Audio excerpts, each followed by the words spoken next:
မြစ်သားစမုံပေါက်မှာပါဒီမှာလဲသုံးပြီးဟိုးမှာနည်းနည်းတော့မဟုတ်ဘူးကားတွေရော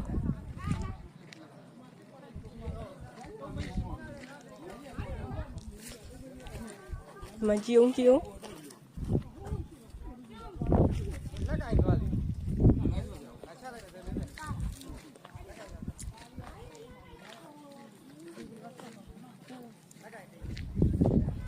အိုးရေတွေကိုထွက်လို့ကြည့်အ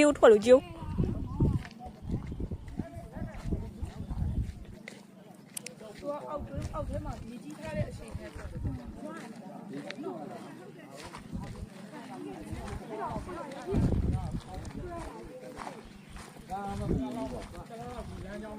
လားလောက်ကတော့ဟာဒီမြစ်သားနဲ့ပြင်ဒီလမ်းကြောင်းတော့ယာယီပြိတ်မှာပါရောဒီနေသားဆိုတော့လောက်နဲ့ပြင်ဆင်ရမှာအနည်းဆုံးပြင်ဆင်ရမှာတရားကတော့ထိခိုက်မှုသိမ့်မရှိပြီမဲ့ဒီပြည့်ကြောင်းကျတော့အင်မတန်မှ